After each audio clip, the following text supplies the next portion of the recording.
Welcome to this video on intellectual property and trade, and this is the first of several videos that we're going to be doing where we're going to be discussing issues that are touching on the socio-economic conditions of third world countries and by extent countries back on the motherland. And so for the first video today, we're just going to define the various forms of intellectual property that exist. Intellectual property is intangible in its nature, because property generally, if you're talking about objects, if you're talking about things like land, mostly tangible, or you can physically identify them. But with intellectual property, we're talking about things that have been created and talking about the rights to these things. And so the first example of intellectual property is copyright, and copyright attracts protection to various forms of the different applications that you can find copyright in, which include audiovisual materials. It includes books and other literary materials. So we're talking about things like music, we're talking about things like movies. All these form copyright, or this branch of intellectual property. Then we have trademarks. Trademarks are the second type of intellectual property, and I'll contrast them with the third kind of intellectual property, which are registered designs.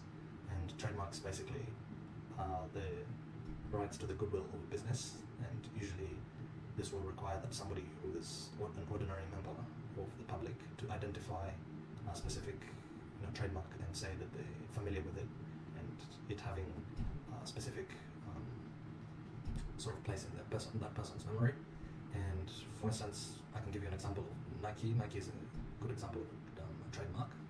And then when it comes to registered designs, these are drawings, symbols, figures, and shapes that have been registered to an individual or to a company, and they are similar to trademarks, even though they're distinguishable from ordinary designs. A company can hold one of these, or they can hold several, but usually when it comes to trademark, they'll have just one.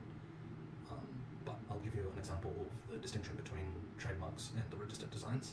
And there's a point in time where the company Coca-Cola had tried to register the shape of their bottle as a trademark, and that had been refused by one of the courts of law in the world somewhere, and they found that the shape of the bottle did not constitute a trademark, but it constituted a registered design.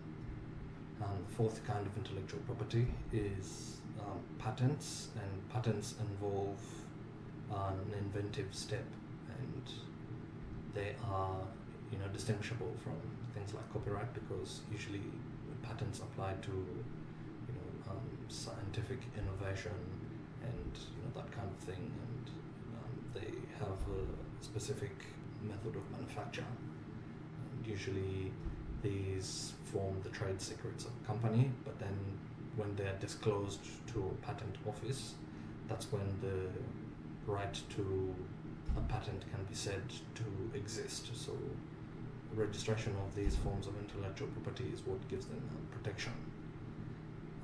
The fifth kind of intellectual property that exists is the plant breeder rights, and in one of the next videos we're going to go and discuss the international conventions that relate to this specific form of intellectual property. But generally it gives the owners a right to license if it's a specific breed that they have created of a plant.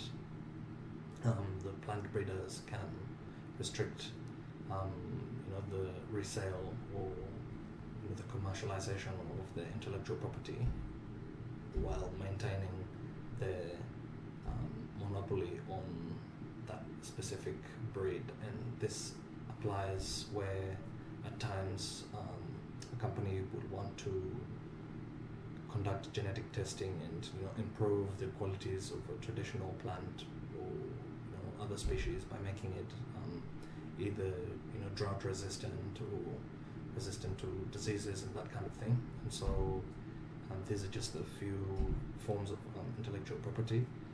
And so for the next video, I want to look at the patentability of things like DNA.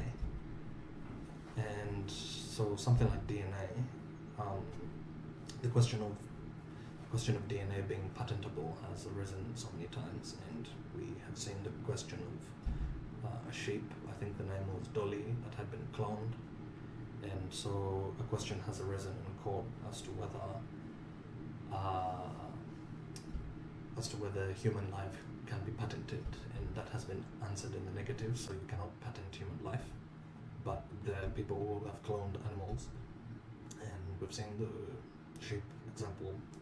The sheikhs in Dubai are always trying to clone the camels for the racing, and it has opened a can of worms as to where we draw the line. And these are just some of the interesting applications of intellectual property.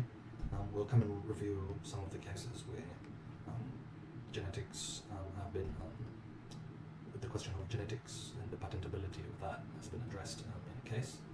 And there are several offices of intellectual property, the US, United States Patent and Trade Office, which is the USPTO, other offices of intellectual property in the world where you can register your intellectual property.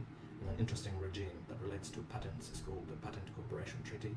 And what happens with this treaty is that you can register your patent from anywhere in the world, and this will prevent the subsequent registration in other different countries that are part of this treaty.